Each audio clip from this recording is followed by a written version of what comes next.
બીજી દિવાલ એટલે ઘરની સ્ત્રી. પત્ની કેવી હોય? હાર્દિક પાંડ્યાને મળી એવી? તમે જોતા ને, ન્યૂઝ જોવો છે ને? 2-3 વાર 4 વાર હારે ને પછી એમ કે હાલો બધું આપી દો. એ તો સારું થયું માના નામ ઉપર હતું ને, તો કે માં ન્યાય આડી આવ્યો. એ માના નામ ઉપર હતું ને તો બચી ગયું, નકર તો હાર્દિકભાઈ કંગાળ થઈ જાત. પણ પત્ની એવી ન હોય સાહેબ. પત્ની એવી હોય કે પુરુષના ખભા ઉપર હાથ રાખીને એમ કે ચિંતા નહીં કરતા હો, હજી હું ઊભી છું. ભલે એ પછી તમે એમ કહેવાય કે તમે હાયલા ને અહીંથી કે હરખી તમને ગાડી હકાવતા નથી આવડતી. અલ્યા ભાઈ, એને ગાડી વર્ષોથી આવડે છે, પણ રસ્તામાં ટ્રાફિક હતી જેના લીધે થોડીક તકલીફ થાય. પણ ખરેખર ખરા અર્થની અંદર પત્ની એવી હોય કે જ્યારે પ્રભુ શ્રી રામને ખાલી એકલાને 14 વર્ષનો વનવાસ મળ્યો હતો, ત્યારે સીતાજી શું કીધું હતું? જ્યાં રામ ને ત્યાં સીતા.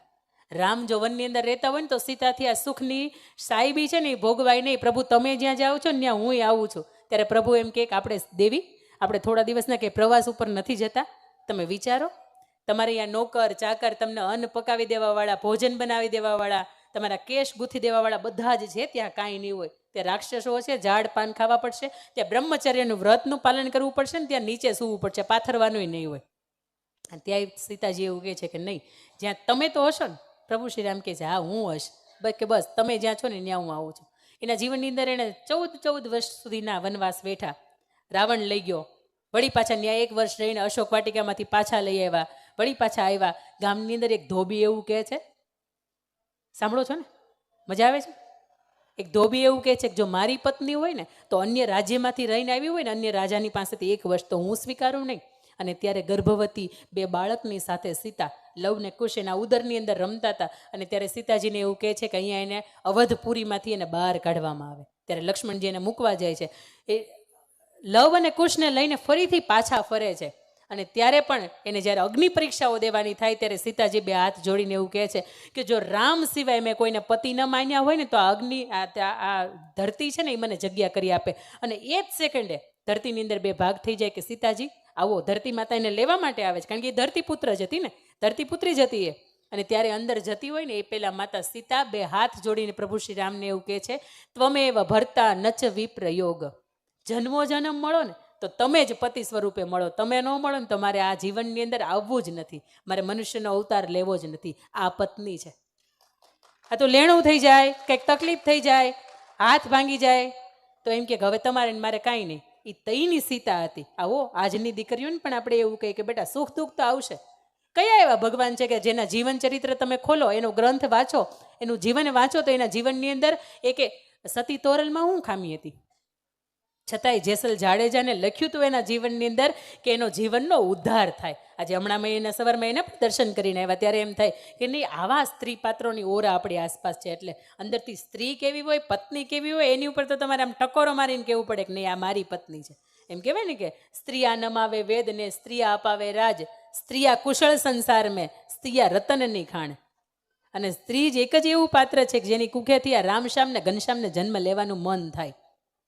માં કૌશલ્યા હોય તોય ભલે, માં કઈ હોય તોય ભલે, માં દેવકી હોય તોય ભલે, માં યશોદા હોય તોય ભલે, અને માં લાડબા એટલે ભારત રત્ન આપણને સરદાર વલ્લભભાઈ પટેલને જેણે સંતાનને જન્મ આપ્યો છે એ હોય તોય ભલે. પણ માં છે ને એની કુખની અંદર તાકાત છે કે રતન પાકી શકે. બીજી મારે વાત કરવી છે કે પત્ની કોને કહેવાય? દ્રૌપદી કે જ્યારે એના વસ્ત્રનું હરણ થયું ત્યારે ભર સભાની અંદર એના 5 પતિની હાજરી હતી, છતાંય કોઈ બોલ્યા નહોતા, માથું નીચું રાખ્યું હતું. ત્યારે ભગવાન કૃષ્ણ એણે 999 ચીર પૂર્યા હતા, છતાંય જ્યારે 12 વર્ષને 1 અજ્ઞાતવાસ એટલે 13 વર્ષનો વનવાસ આવ્યો ને ત્યારે દ્રૌપદીજી એવું કીધું હતું કે તમારે એકલા વનમાં નથી જાવ, હાલો મને લેતા જાઓ, મારે અહીં રાજમહેલની ભોગવી આ સાહેબી છે એ મારે નથી ભોગવી, હું તમારી સાથે આવું છું. આવી પત્ની હોય. મહારાણા પ્રતાપ છે ને એ જ્યારે એનો ઝાંખો પડી ગયેલો ચહેરો લઈને આવતા હોય, મેવાડ તરફ પાછા પડતા હોય અને 2 હાથની અંદર તલવાર હોય, ચહેરો ઝાંખો થઈ ગયો હોય ને ત્યારે એમના અર્ધાંગના અજબદે પવાર એવું કહેતા હોય કે રાણા થાકી ગયા હોય ને તો આ 2 હાથની તલવાર મને આપી દો, આ ચેતક ઘોડો મને આપી દો, તમારી ગેરહાજરી કે તમારા ઓપ્શનની અંદર હું હજી આ મેવાડની રક્ષા કરી શકું છું. પત્ની આવી હોય સાહેબ. અને બીજી મારે તમને વાત કરવી છે કે પત્ની કેવી હોય, પત્ની ઉપર કેવી પત્ની હોય તો ગર્વ થાય. સુરતનો એક પ્રસંગ છે. 10-12 વર્ષ લગ્નને થયા, એમની પત્ની છે ઘરને આંગણે આવેલી, ખૂબ સારું એવું સાયન્સની અંદર ભણેલી, ઘરે આવ્યા ના પાડી દીધી કે નોકરી નથી કરવાની. ઘરની આંગણે આવેલી પુત્રવધુએ કીધું કંઈ વાંધો નહીં, હું તમારી સેવા કરીશ, નોકરી નહીં કરું. સંયુક્ત પરિવાર 10-12-15 જણાનો પરિવાર સાથે રહે, ખૂબ સરસ મજાનું કે ખાઈને ખાવાનું થાય એટલું. પણ ધીરે ધીરે ધીરે કરતો સમય જાય, ધંધાની અંદર નુકસાની આવે, પોતાનું ઘરનું મકાન હોય એ વેચાઈ જાય, કોરોનાનો સમય આવે કે જેના લીધે એટલું બધું મેડિકલનો ખર્ચો લાગી જાય કે હવે શું કરવું ને તકલીફ થઈ જાય. એટલે ત્યારે સ્ત્રી એવું કહે છે કે જો તમે, અને ઘરની ઉપર 20-22 લાખનું કરજ થઈ જાય, પોતાના પતિ છે એ રોતા હોય અને એને ટેકો આપતા એવું કહે છે કે તમે ચિંતા ન કરો, તમે રોવો છો તો હું સારી રીતે જીવી ન થકતી, હું સારી રીતે રસોઈ નથી બનાવી શકતી, એમ કરો મારી પાસે હજી આવડત છે, જો તમે મને પરવાનગી આપતા હોય ને તો હું કંઈક બે પૈસા ભેગા થાય ને એવું હું કંઈક કરું. એમનો પતિ છે, એમના ઘરેથી એને પરવાનગી આપવામાં આવે છે. એ સ્ત્રી સવારમાં વહેલી 4 વાગે ઉઠે, આ સત્ય ઘટના છે. વહેલી સવારે 4 વાગે ઉઠે, એને પેઇન્ટિંગ બનાવતા આવડે, એ પેઇન્ટિંગ દોરે, બનાવે. વિદેશના જેટલા પણ ઇન્ટરનેશનલ કક્ષાના જે બધા પેઇન્ટિંગના એક્ઝિબિશન થાય એની અંદર એ મોકલે, એમાંથી પૈસા કમાય.